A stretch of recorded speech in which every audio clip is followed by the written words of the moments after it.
Great. So I hope you're doing great. Well done for problem sheet 2. It was overall well done. I think that the hardest question was the one that I sort of spoiled right after the question number 4. The set of indices I such that the partial recursive function phi I has a non-empty range.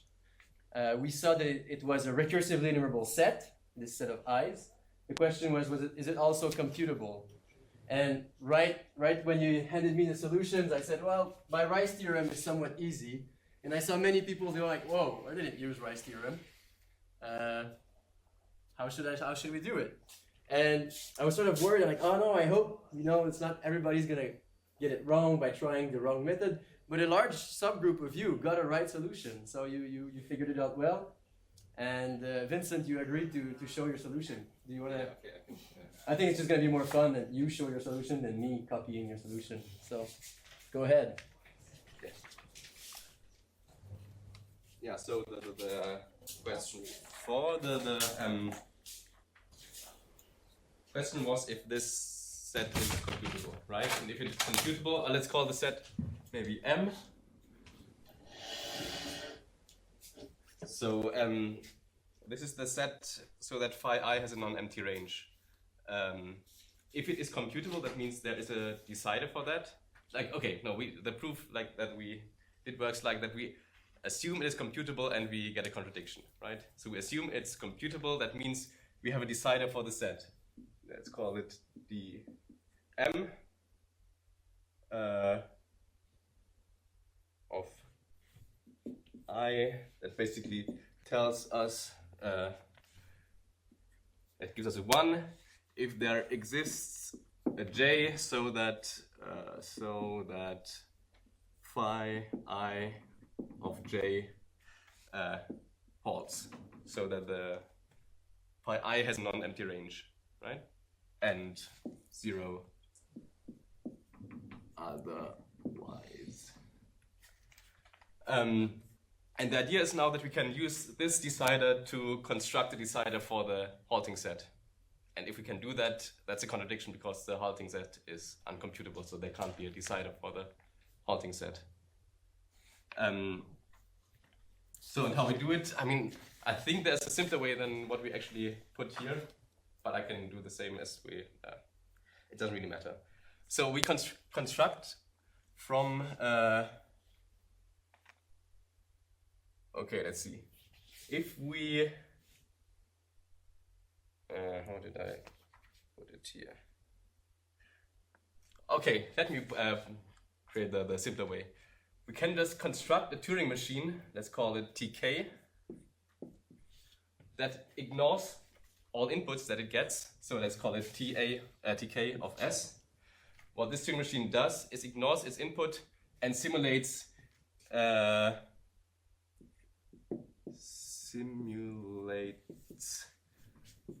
Ti of J, right? That's very easy to do. We just construct a Turing machine that throws away its input and runs this Turing machine here.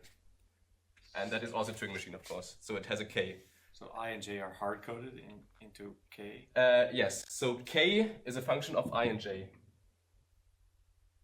I'm not sure how to write it exactly. But if I know I and J, I can compute K, so to speak, right? We just construct the Turing machine that throws away the input and runs this Turing machine. Yeah, okay. So maybe that's... And with that, we basically already have a decider for ij, because if we have for the halting set, we need a decider k0 that takes an I and a j and tells us if the Turing machine Ti of j holds, right? This is would be the decider of the halting set. And to do that, we can just do this. We assume we have this decider, so the m of k, again, of I and j, so we can compute this k basically from I and j. And if we put this here, then basically we have this decider that just tells us if this Turing machine here halts. So it is 1 if there exists, let's say an S, so that phi k of S holds and 0 otherwise. But since this phi k, or the Turing machine tk, ignores its input, if there's any input for which it halts, it has to be every input. That means that this Turing machine Tij halts. If not, it doesn't halt. So we have a decider for the halting set. For a while. Great. Before we move on with the course, it's time to discuss the seminar. But I was sort of happy in the context of that seminar to also have my own seminar. This will be the one on June 1st. It's been a long time I wanted to organize a conversation between two thinkers that fascinate me. I come from quantum computing, and they both accepted, and we're going to be hosting them on Zoom. And we're going to chat. The topic of the conversation will be the nature of computation.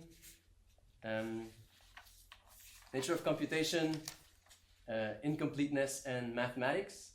So we spent a lot of time on the theory of computation. We spent a lot of time on incompleteness, and then what is mathematics if it's not that? And the two people that I'll have the chance to interview will be David Deutsch and Charlie Bennett. So these are like two of my heroes, basically. David Deutsch is probably recognized as the father of quantum computation. We read bits and pieces of his paper when I said that David Deutsch's take on Church-Turing thesis, it's this person. So I think, David is probably going to have really good remarks to make about what is the universality of computation, what is the idea in which we should understand Church-Turing. We had some previous debates on, are we going to have other takes on it? We could ask David. He's probably have to argue against many other people who were saying, no, Church-Turing is more psychological, it's not physical, whatever. We could have these kind of conversations. Now, Charlie Bennett is one of the founder and discoverer of quantum information and quantum cryptography. I know him because he was also my external examiner for my PhD thesis. He's a close friend of my PhD advisor, my former PhD advisor. And he's really fun to be with. In fact, we have two papers by Charlie Bennett in the list. One of them is about logical depth, which are measures of self-organization that are more subtle than Kolmogorov complexity. Algorithmic complexity is very high for highly disordered strings. Bennett's motivation was to have something that is going to be high when it's signed that is non-trivial organization. For example, in a DNA strand. If we take our DNA strands, it's not algorithmically random. Otherwise, we wouldn't have eyes and complex organs. But it seems to be the fruit of a very long computation, a long evolutionary process. So, I'm basically right away presenting his paper, but we'll come back to this. That's logical depth. And what's more, Charlie Bennett was also a close collaborator of Gregory Chaitin. So he knows very well how omega works. He knows very well the incompleteness results. He has actually written beautiful pieces about it. There's a piece of him in the Scientific American in 1979. It's just amazingly beautifully written. He explains all the properties of omega and of incompleteness. So I was curious to get Charlie and David to discuss those questions. Obviously, this will be an opportunity for you to ask questions to them also, if you have it. But so that's the goal for June 1st. And as I say, it's sort of my own seminar. It's my presentation, and it motivates me to do it. So I hope also you. Now that's for the schedule, and now I come for I'll present the papers maybe one by one. Ideally, choose fast, okay? Because it's the seminar starts in 3 weeks. If you can make your choice by this weekend, whenever your choice is made, send me an email, and you'll I guess we're gonna go on a first come first serve logic. In case there are collisions, like two people wanting to work on a big paper, there could also be two people working on the paper and a presentation that is twice as long. some papers are actually large, so it would encompass 2 speakers for one paper. Great. Questions before I move forward? No? What's ethology? Yeah, I had to Google it too. It's the behavior of animals based on selection arguments. Oh, okay. Great. So first subsection. By the way, don't put too much weight on my subsection. It's just like what I mean by this is like if you say, "Oh, thermodynamics is not for me," I'm not going to go into that subsection. No. It's just for me to organize a little bit the presentation. So the first is somewhat theoretical. A paper by Chaitin. I thought it was important to get one. Incompleteness theorems for random reals. So in this piece, he connects 3 notions of algorithmic randomness. Martin-Löf randomness, Solovay randomness, and Chaitin randomness, algorithmic randomness. So we saw basically algorithmic randomness when I said like a string, we called it C incompressible. And at some point I sort of said, yeah, for all practical purposes, it's the same as random. You know, we can call the string incompressible if and only if it's random. The reason why I said that for all purposes is because of that paper who proved the equivalence between Martin-Löf randomness. So the word random usually refers to Martin-Löf notion and algorithmic's notion of incompressibility. But they all provably equivalent. They're just not defined the same way. Notably, there's like, in his last section, he argues also about incompleteness again. So actually, I think he goes from incompleteness theorems by omega, by his constant. Great. I have found his abstract to be somewhat misleading. It seems like he's putting a lot of emphasis in his abstract, like we construct equation on whole numbers. I mean, it's true, but there's still a big part of his paper is about randomness, random reals, so infinite strings.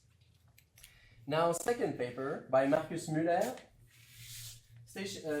I will take for granted that you don't have questions, but interrupt me if you want to discuss longer. Markus Müller, stationary algorithmic probability. Markus Müller was, I guess, like me, a little bit annoyed by the constant that defines, we always have up to O of 1. In the invariance theorem, we have a machine dependence, and we have the ability for machines to simulate one another, but technically, there exists a machine which, on input 0, prints Wikipedia. And on input 1, it does the job of a universal Turing machine.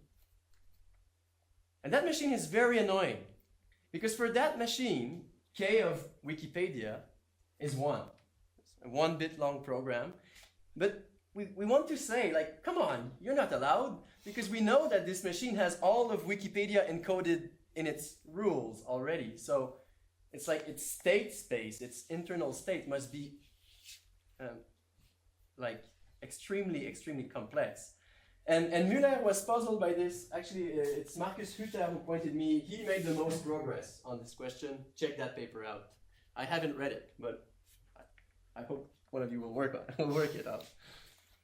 So, and Markus Müller is quite good for details and he's precise, but he also has a bit of a physicist attitude, so he can go into broad concepts and explanations. And yes, he's fun to read. Now, third paper, algorithmic statistics. The third paper, it's titled Algorithmic Statistics 40 Years Later. It's like a review of what has been found in algorithmic statistics. The generic idea of algorithmic statistics, you are building it up in the problem sheet number 3 with finite sets. We sort of have models for strings as finite sets. We want to have, the intuitive idea of what's a good model. It's simple. So the Kolmogorov complexity of a model needs to be small, and it singles out the data as much as possible as a generic idea behind algorithmic statistics. And then it was a very nice surprise that it turned out to be closely related to time-bounded algorithmic complexity. Pardon me. We work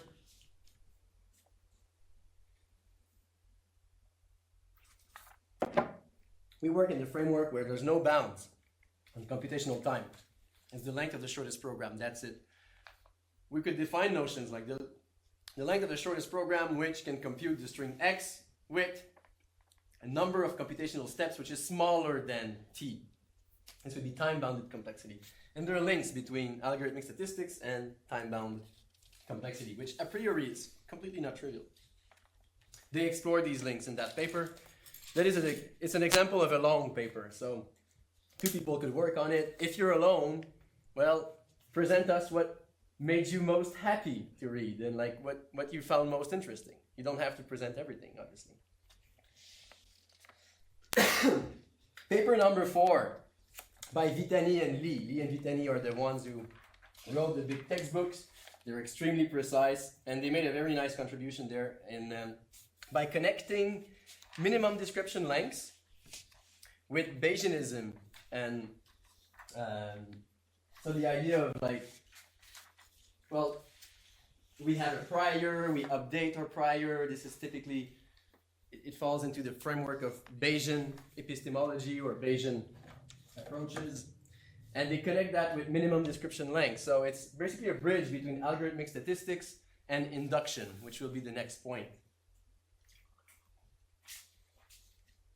If you like Bayesianism in general, go for it. Now we move to induction. Induction is the concept of, if I tell you 1, 4, 9, 16, 25, what's the next number? We all say 36. 36. Even though it could be anything. Even good could be anything. There you go. And by using the ideas of Solomonov a little bit more elaborated than what we've seen so far, but it's a low-hanging fruit with all that you know. It's easy to define. You can define a measure on the next number, a probability measure, such that 36 is high, and like 35 is much lower, but it's still non-zero. Because technically, or why not? It could be 35, right? There's no logical impossibility. In induction, it's always like, it's a bit like, oh yeah, we guess based on properties that we have found that the next one will be 36. So that's the generic idea behind induction, and maybe you can right away see links with program size. Like the reason why we like 36 is because there's a short program who's been doing 1, 4, 9, 16, 25. It's like print the squares. And if that short program is really the cause of the numbers that I'm reading out, well then, its next output will be 36. Obviously, I could write a program which is like print the 5 first squares, and then, just for fun, print 35. So the next number would be 35, but the length of that program is longer. That's the idea in which 2 to the minus the length of the program will give a smaller likelihood in the induction setting. Okay, now I've just presented induction, roughly speaking. Paper number 5 is a philosophical paper on the connections between Occam razor and philosophy of science and Solomonov induction. Someone who has no training at all in algorithmic information theory will have an extremely hard time reading that. But for you I know what it is. I know universality of computation. I know that. It will be a fun read. It's not technical mathematically, but if you're not into mathematical details and technicalities and precise theorem, well, it could be a good pick. Next paper is huge. It's a long paper. And please don't present it all. You won't have time in 35 minutes. But it's really important work by Marcus Hutter, who basically he defines his XI model, AI-XI model, in which he fuses 2 branches together. He takes Solomonov induction,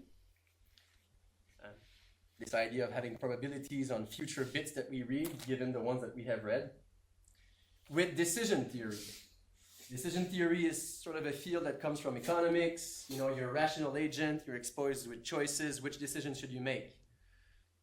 And the idea of Marcus Hutter is by bridging those two together, you can start to get to intelligent machines. They take good decisions based on the patterns they observed and what they predict. So he calls it a theory of universal artificial intelligence based on algorithmic complexity. I guess those into AI, I know some of you who are doing the master in AI, this could be a good choice. So far, so good. Am I going too fast? Great. Next topic, I called it Nature and Computation. I just needed to change the title to something broad. Charlie Bennett, Logical Depth and Physical Complexity. So that's his 1988 paper. It's his first paper on logical depth. So, yeah, let me rewind a little bit. And for Bennett, an object is deep logically if there are short programs for it, as well as long programs. There's always going to be a long program. Print X is always going to work. But not only there are long programs, there are short programs. However, all the short programs take a lot of time. That's his idea, and he formalizes mathematically. So yeah, you can go, if you're looking into fast programs, you're going to find some fast program. Print X always works. But an object is logically deep if it is likely, because its shortest program is like that is the fruit of a lengthy computation. And yeah, Charlie's motivation was to assess the complexity that we have in the universe. If really our physical laws can fit on a t-shirt, the program that is being run by the physical laws is quite short. You know, like time evolution is deterministic, we can integrate it. That's why we do physics. Given the initial condition, you can compute the final condition. So the physical laws themselves are simple. So the program is simple, but an object like this planet with trees and civilizations and stuff could not have occurred spontaneously. It can be done by a deterministic program, however, it has to be the fruit of a lengthy computation. He also has some technical results on slow growth laws, and he's really fun to read. He's a good writer. So that's for paper number 7. So then the whole process of physics has just been pushing all the information out of the time part of the Turing machine and into the rules part of the Turing machine? Or the other way around? Pretty much the other way around, yeah. Like, we're trying to make really simple laws, so Turing machines with small rules that you have to run for 1 billion years before you get anything interesting coming out? Yes. It's part of a program of how can we explain complexity from simplicity, right? There's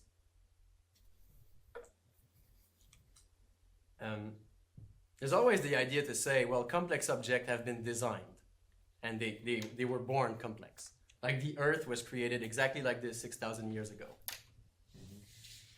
But I'm just leveling up one problem, you know, I'm just shoveling up the problem one level further. Who designed the designer?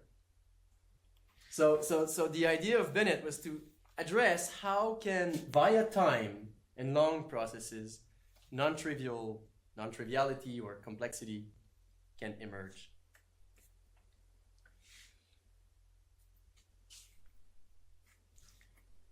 Tell me more about it. Next paper, number 8, is by Schmidt-Huber, which is a former professor here. Is he still a professor here? He is still a professor here. We just don't see him much. The fastest way of computing all universe. So, yeah, his question is, first line of the abstract is quite good. Is there a short and fast program that can compute the precise history of our universe, including all seemingly random but possibly actually deterministic pseudo-random quantum fluctuations? So he takes the view that quantum can be simulated classically, and basically the underlying reality would be a classical computation. And he comes with some algorithm, from what I remember, which runs over all the fastest programs to generate such a universe. Next topic is thermodynamics. Please, I know I'm in front of mostly computer scientists. Bear with me because it's a real computer scientist take on thermodynamics. So in fact, it could be the first paper, namely, paper number 9. It's by Vitani and Lee. It's definitely readable for a computer scientist and would be a great way for computer scientists to get an idea of, oh, that's thermodynamics. Nice. Okay, I can get it now. And to tell you the truth, I come from physics. And it's when I read Stefan's paper, CCC, paper number 11, that I finally understood thermodynamics.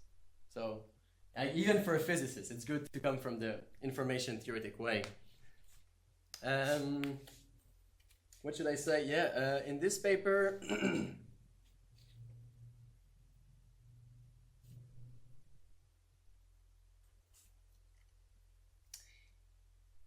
yeah, it's like various topics in thermodynamics studied via algorithmic complexity.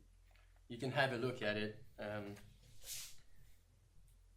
if you want. I have not read that paper, but I've eyeballed it, and I thought it was a good choice for the seminar. I think it out of the 3 papers that are on thermodynamics, is the most information theoretic one. It really starts from our definitions of algorithmic complexity, and then it's going to bring that into a gas and so on. Now, paper number 10 by Zurek, Algorithmic Randomness and Physical Entropy.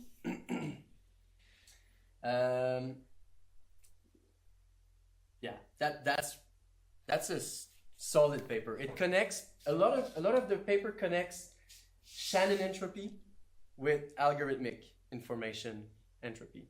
So, for example, if you have some distribution on your strings with some Shannon entropy on that distribution, well then there are results such that the expected Kolmogorov complexity of the outcome will be equal to the entropy. Or so there's really strong results connecting Shannon entropy with algorithmic information theory. But he goes beyond that. He makes links with Gibbs entropy, Boltzmann entropy, and he defines a physical entropy in that paper, which is a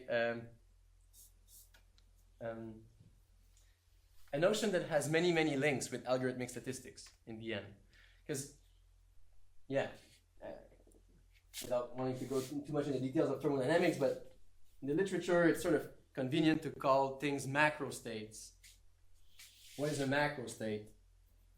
And Zurek proposes ways to address macro states very information theoretically, rather than typically in the traditional thermodynamics literature. It's things that you can measure with thermometers and pressure and volume and like large scale quantities. Well, this can be unsatisfactory sometimes, and you're like, well, where does it stop? Pardon me.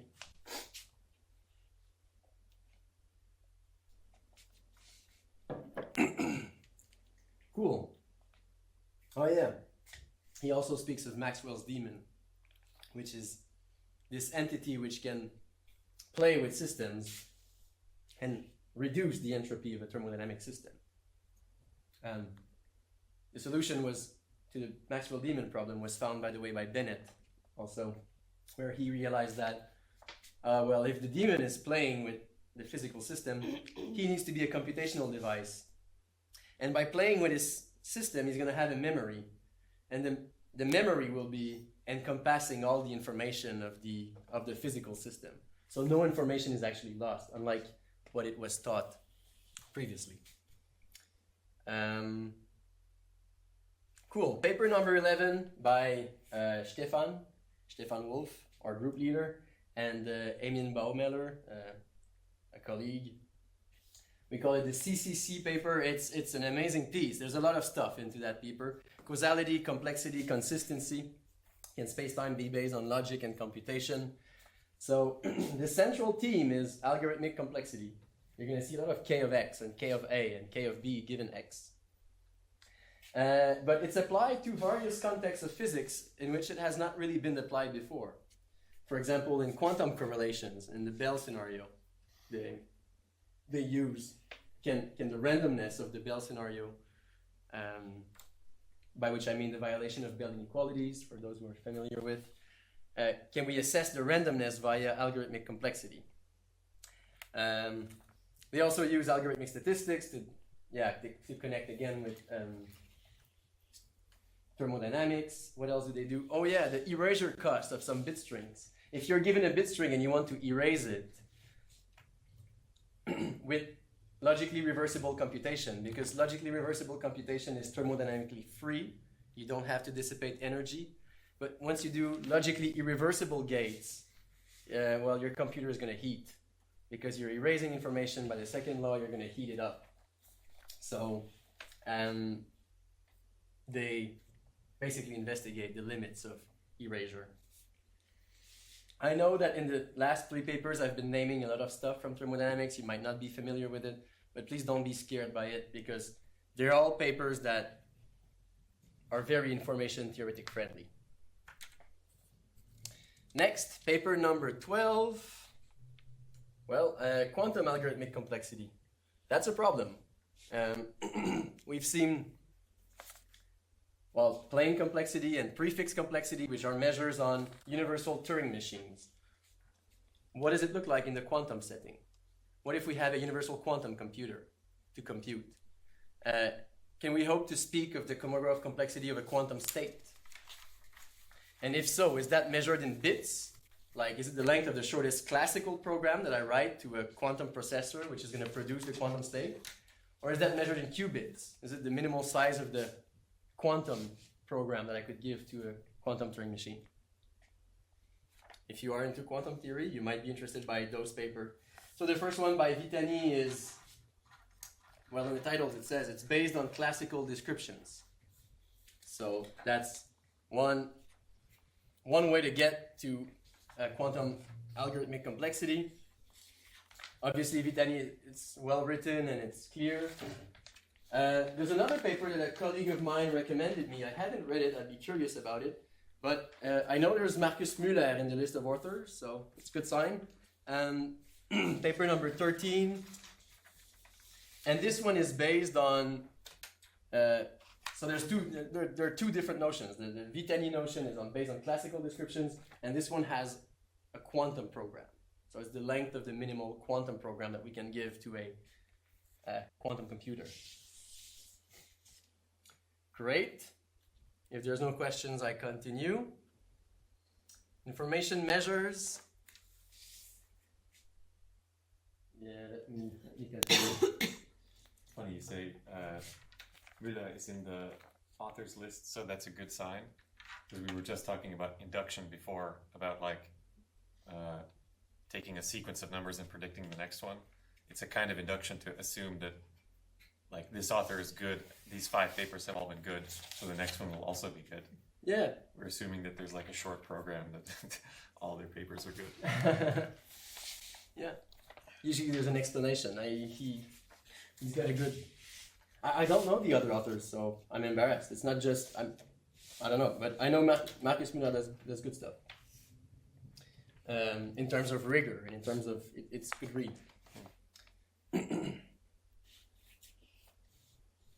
Should I just continue until the break? You don't. Let's just finish it. Even if we take the break in 10 minutes, so be it.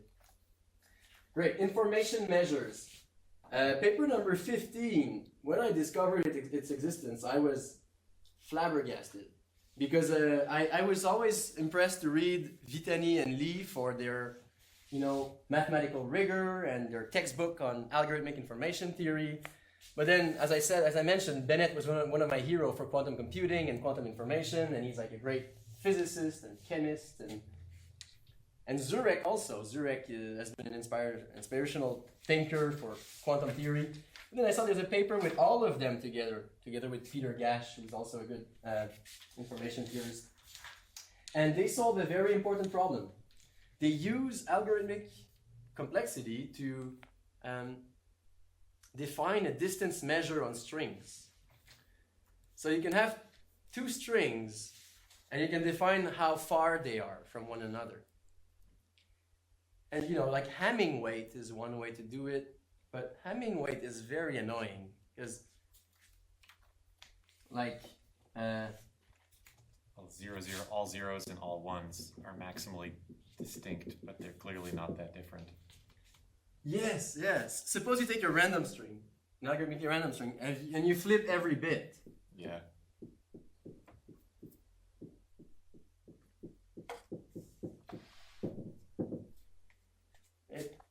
Via Hamming distance, it's maximally far. But algorithmically speaking, you go like, well, hang on, it's almost the same string. Flip each bit. And they nailed that. They basically, two strings are short when they're connected via short programs. It's a little bit more convoluted than that, because I think there's like two-way relationship to be taken care of. But he basically set the tone for a program that has then been used for clustering methods. So the paper number 16 is clustering by compression. I guess, again, people in AI and or even any form of data processing might be interesting by this paper. Paper number 16 is a large paper. There's a theoretical aspect. They come up with another information theoretic measures that they call the normalized compression distance between two strings. And then they use, this is where we start to get a bit more concrete in the list of papers, they use concrete compression algorithm like zip or limpl-ziv to actually do stuff. And one of the results they do here is they rebuild the tree of the species. Like, you know, like we are close to chimps, right, genetically. And we are somewhat far from elephants, but we're closer to elephants than we are to fish. So it builds a tree. And I said, well, this tree can be built from archaeology. You can look at the species and say, oh, well, this species bifurcated into two different species, and so we can see who are our cousins and who are our closest cousins. But if I'm not mistaken, I haven't gone through the details, what they've done is that they rebuild the tree just from DNA samples. Give me a DNA of one human being, of one chimp, of one elephant, of one fish.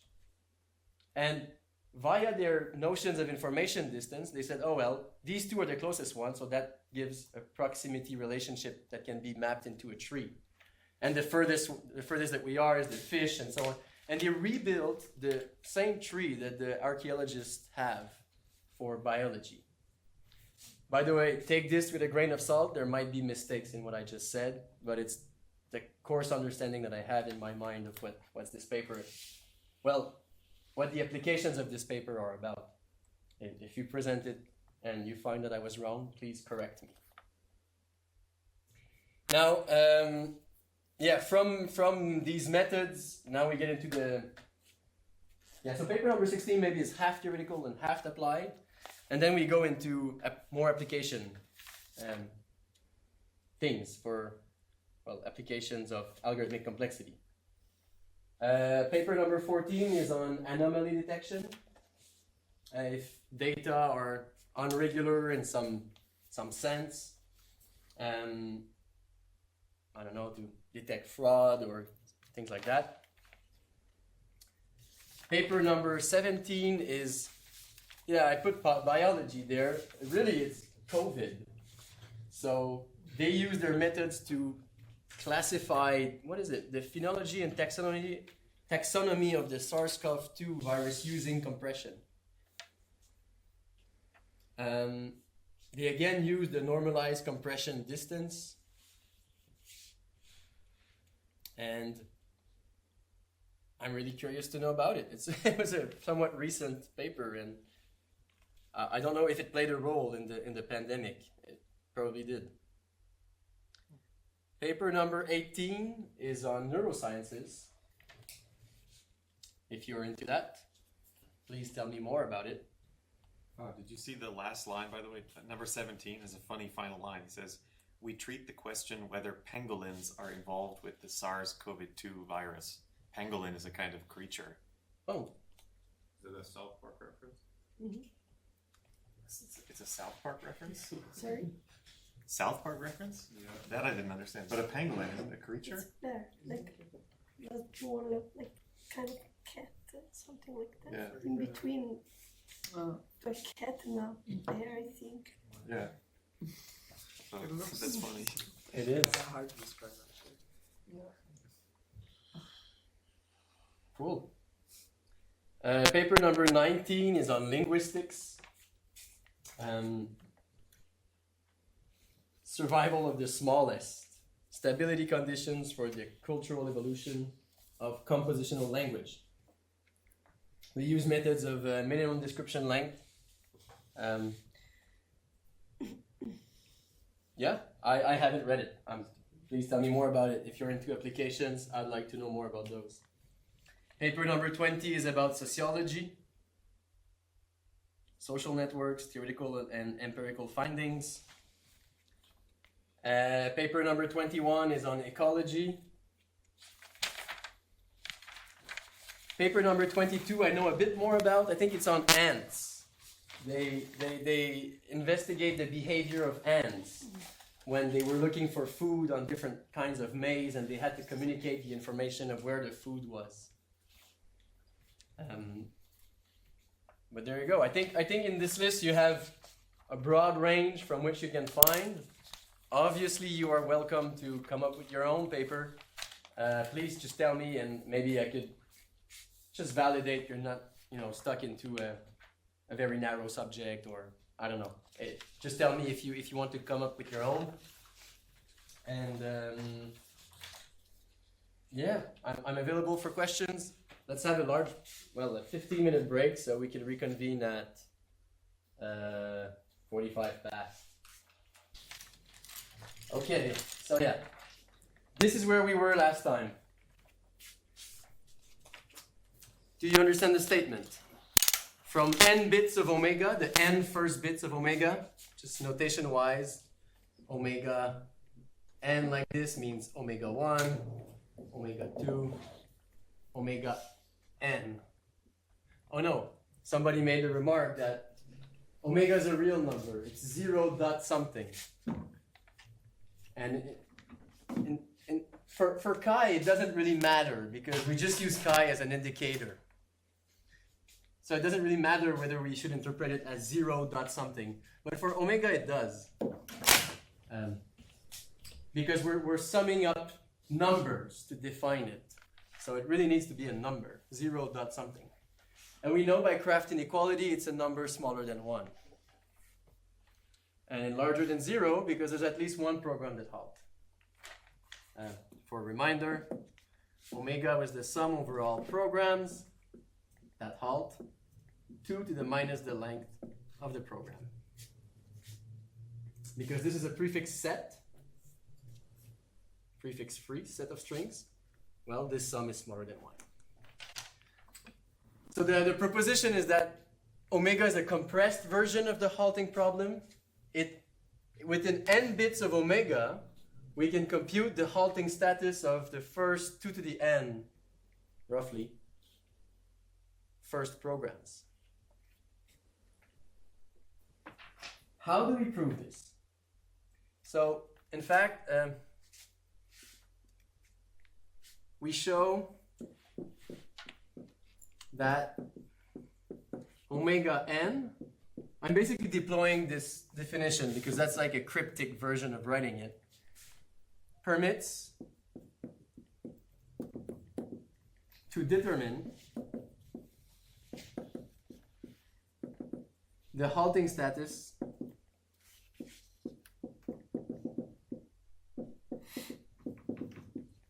of all programs of length smaller or equal to n.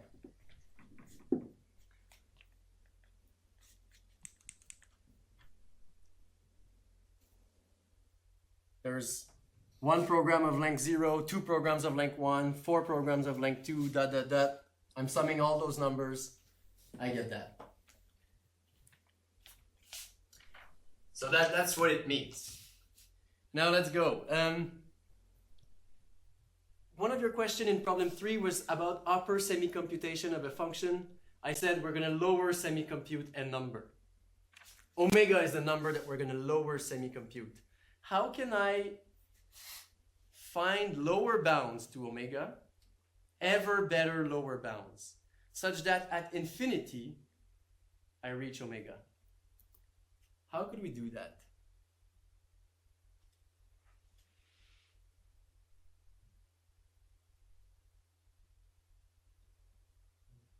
Run all programs in parallel, and once they start halting, you keep updating the sum. There you go. Just running all programs is always a good start. It's very useful in practical situations. Just run them all. At some point, you'll find one program that halts. You're like, oh, cool. I add 2 to the minus length of that program. I have a first lower bound for omega. Eventually, I'm going to get another halting program. I add 2 to the minus the length of that program. And if I do my enumeration, my running of all programs properly, I will run all programs for arbitrarily long times until at infinity, all the programs that are to halt will have halted, and so this lower semi-computation of omega will converge to omega. When you say run all programs, you mean run. Let's say this. Like you can't run all programs for one step and then run all programs for 2 steps because there's infinitely many programs. Well done. But you could like run all programs shorter than this number for 1 step, and then start increasing that. So we're dovetailing the size and time. I'm finally going to define the word dovetailing. I've used the concept. I didn't want to introduce the word too quick because otherwise we don't really understand what it means. We have to, do the definition on the, compute a little bit before we use it. But we're going to dovetail all programs. Let me explain. So, for I equals 1, 2,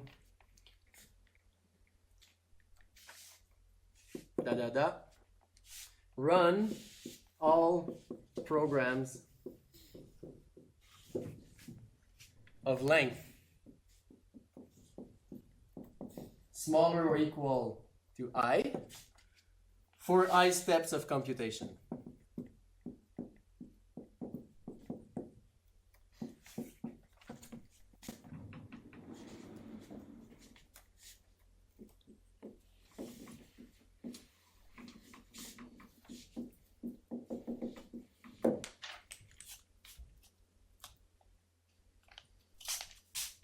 Okay, all programs of length smaller than 1. I've got 2 of them. By the way, technically, I know that epsilon is not going to be a halting program because it kills the rest of my tree. All programs defined this way, if a program halt, it means that no other program that is made of that prefix is going to halt. So right away, we know that u of epsilon, by our definition, is undefined. Because the machine is going to go and it's going to look for at least 1 bit. So as soon as it moves its reading head, then this is not a halting program. That's why I start my sum at 1. So all programs of length 1, I run for 1 step. All programs of length smaller or equal to 2, I run for 2 steps. All programs of length smaller or equal to 3, I run for 3 steps. Note that I could have done 2 to the I steps here. It doesn't really matter. I'm just going to do I steps. Programs of length smaller than I for I steps. And I increment I. That is, by the way, the only time I've ever seen this actually practically used in a real algorithm was with 2 to the I. I don't remember the algorithm now, but there was some geometric algorithm that involved increasing, like doubling the computation time every time you didn't find a solution or something like that. Mm-hmm. Mm-hmm. Yeah, 2 to the I would come because I could have said run the first I programs for I computation steps. But then I said run all the programs of length smaller than I. So I'm basically running an exponential number of programs for a linear amount of time. So I guess putting a 2 to the I here is sort of comparing apples to apples. Yeah. But really it doesn't matter because you're running them all for arbitrarily long amount of time. You just have to define one way that you define your dovetailing, and it doesn't matter after. So by the way,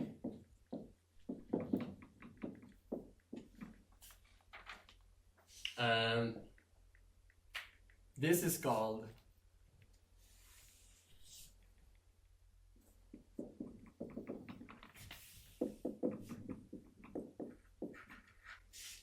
running all programs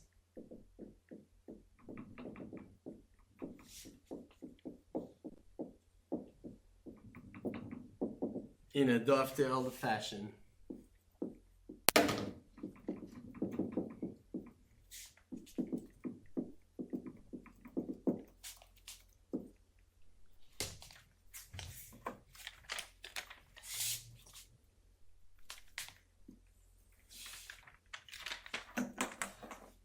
Or something on those lines. Dovetailing all programs. I like dovetail fashion. Now what do we do? After that, so we run all programs. Set a sum s to 0.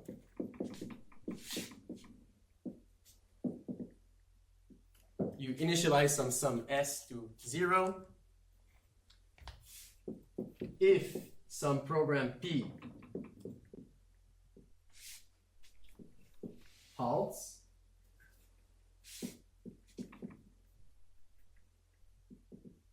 by which I mean U of P is defined the right way,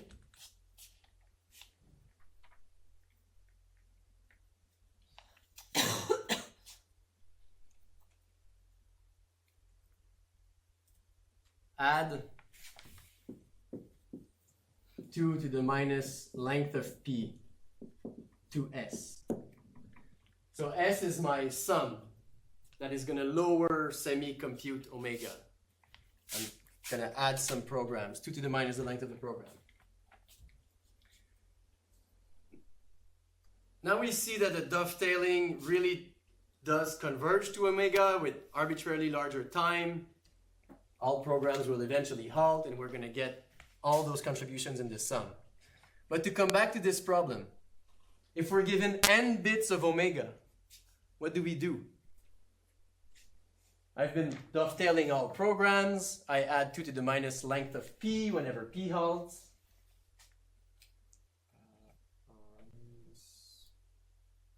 At some point, I'd like to stop and do something else. Because, by the way, the lower semi-computation will never stop. It just keeps on looking for longer programs for a longer time.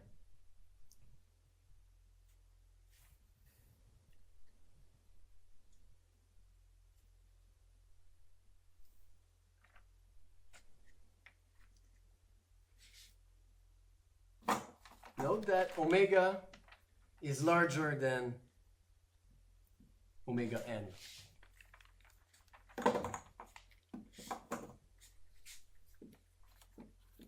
That is omega n. That is omega.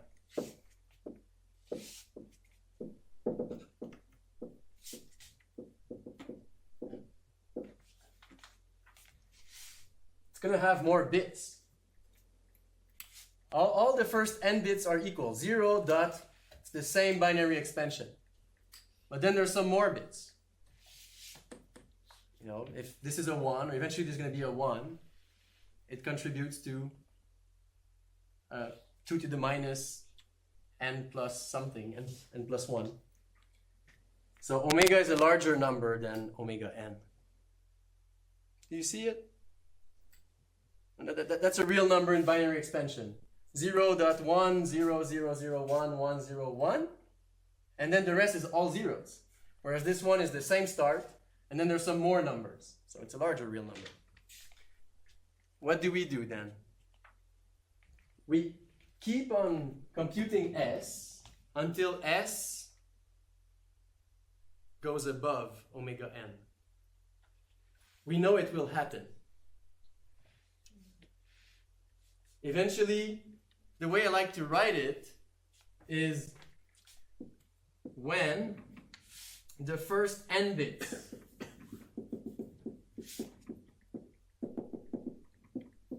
of the sum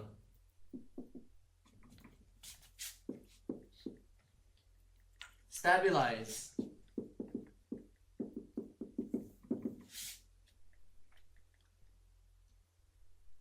the first n bits, stabilize to the first n bits of omega,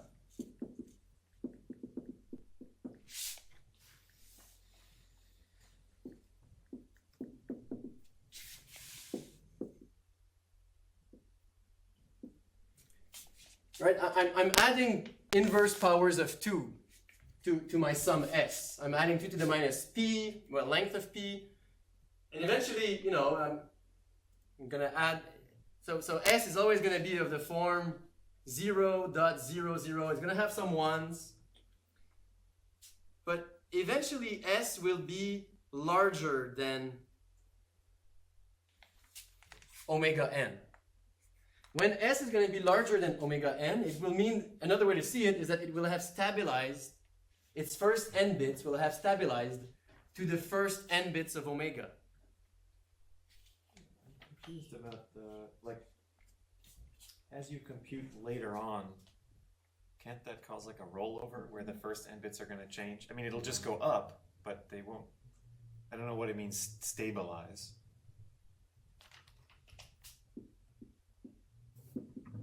Namely,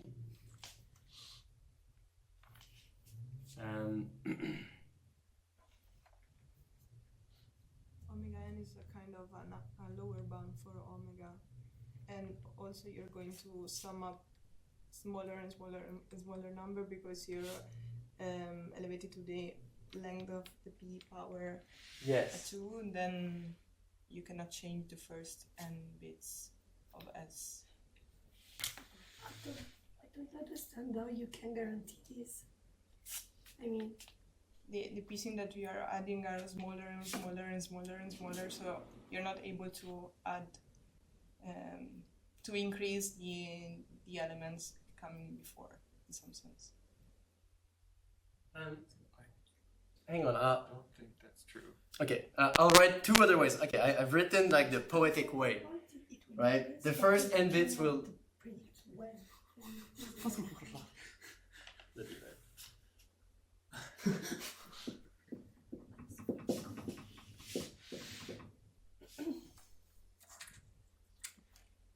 I'm going to give another way to see it.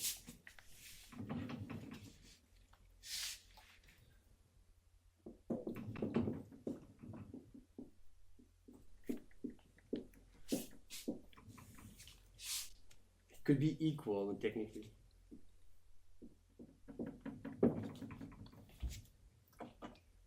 Eventually my sum s, we said it converges at infinity to omega. Eventually it's going to be larger than omega n. Still smaller than omega. If it's larger than omega n, what's its first n bits? At that time, s will look something like, it has to be a larger number than this one, but still a shorter number than this one. So it's going to have the exact same decimal expansion to start with. And then maybe it's going to have a 0 here, a 0 here, and a 1 here, and a 0 here, and some other stuff. Whereas maybe the real value of omega has a 0 here and a 1 here, and a 0 and a 0. Right? Well, we'll be in a regime where s will have exceeded omega n, but still, obviously, s will not exceed omega. It cannot exceed omega. So the numbers that I have wrote, oops, this is an n. Necessarily, if s exceeds omega n, it needs to start with the same bits in binary expansion. And then, this is all zeros. So maybe, you know, it has exceeded it and it has some 1 at some point, whatever. But it's still smaller than the true value of omega, which in my example I've taken to be, again, the same first n bits. Suppose this one is a 0, but this one is a 1. The fact that this one is a 1, but s has a 0 here, it means that s is still smaller than omega in my example. Yet s is larger than omega n. And so what I said is that s has stabilized to the first n bits of omega.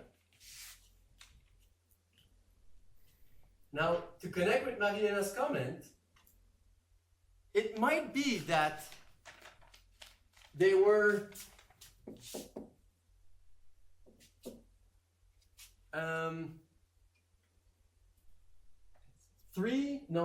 eight programs of length n plus 3 that have halted.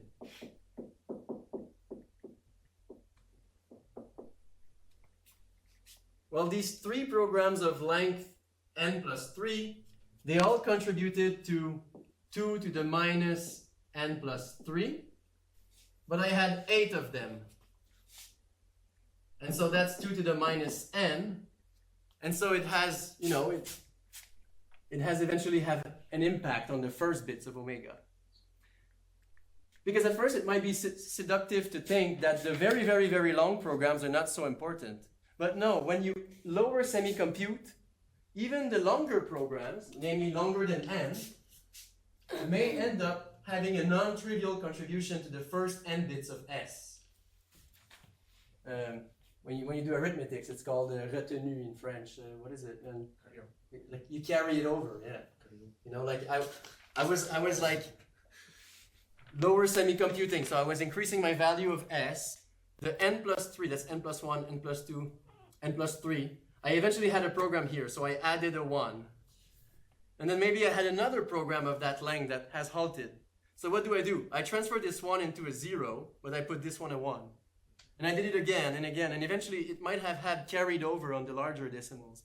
But I need that into my lower semi-computation of omega.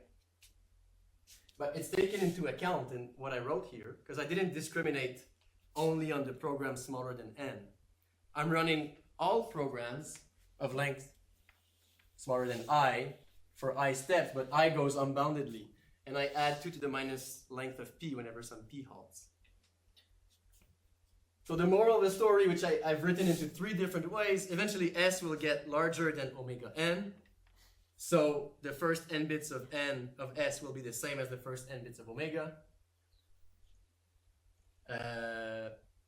And I can recognize that fact because we are given omega n. So this is my criterion to stop dovetailing. So when you say S is bigger than or equal to omega n on the very last line there, you mean omega n if I then tack on zeros for the rest of the thing? Because otherwise it doesn't really make sense to compare binary expansions that have different lengths. No, it does. When you write down 0.125, in your elementary course, 1/8 equals 2, and you had to write down the decimal expansion. Yeah. Did you write 125 or did you write 125,000? Yeah, so we're doing the same thing. We implicitly assume that anything that's not written is all zeros. Yeah, okay. It's taken into account like this convention. Yeah, okay.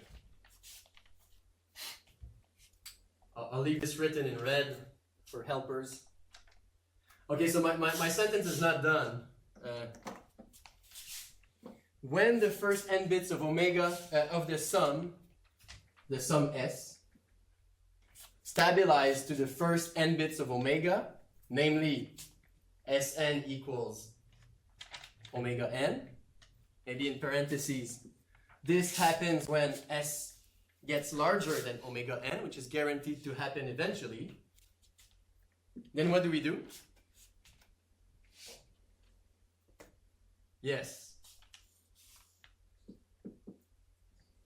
But the idea is to compute this, which is a cryptic way of saying determining the halting status of all programs of length smaller or equal to n. But when this happens, then we know the halting status of all programs of length smaller or equal to n. I'll explain why. Then no program of length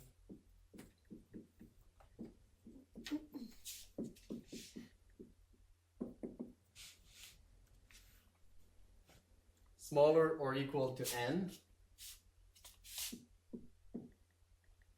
will ever halt.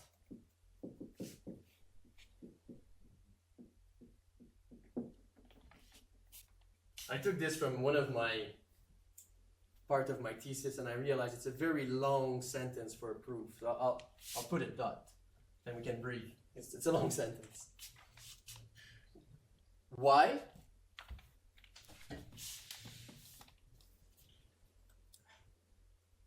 I guess because if it were to halt, then S would not be greater than omega n, right?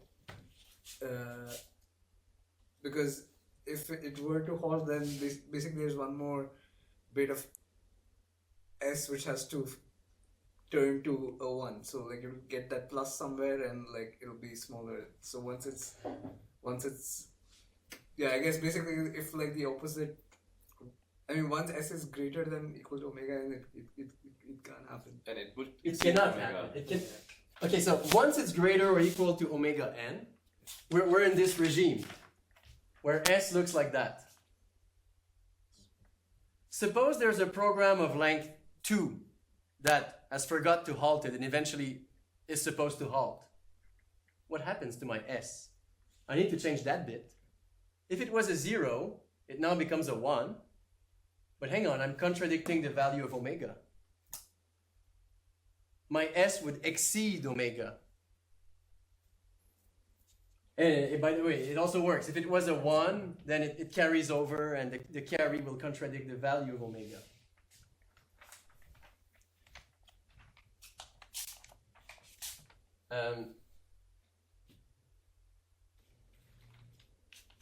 Indeed,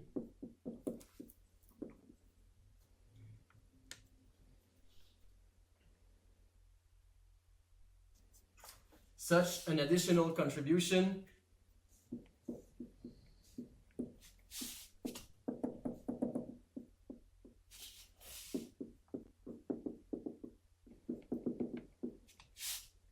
of 2 to the minus length of p with length of p smaller or equal to n would contradict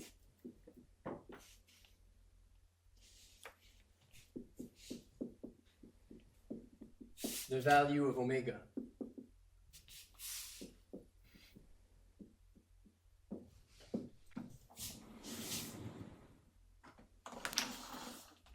I don't exactly like this formulation, but I guess another way to say it is that let me. If we call S0 the sum, well, my counter when S is larger or equal to omega n. Okay, because S is like my dummy variable. It's my counter. It's always changing. So whenever it reaches this stage where it has stabilized the first n bits of omega, or when it has gotten larger than omega n, S0 is the thing I have written down here on the board. It's the value of S when I'm done. Well, observe that omega is larger than S0, but not by much. By less than 2 to the n plus 1.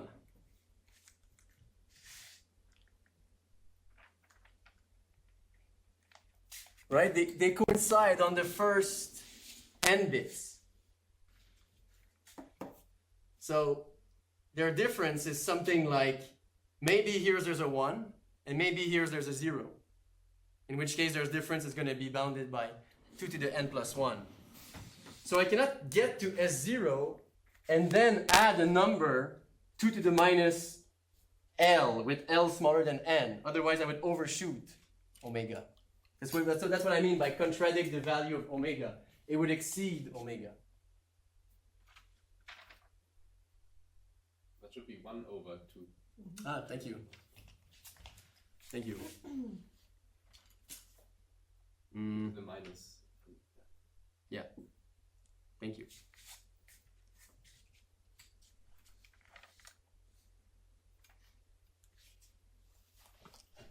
Okay.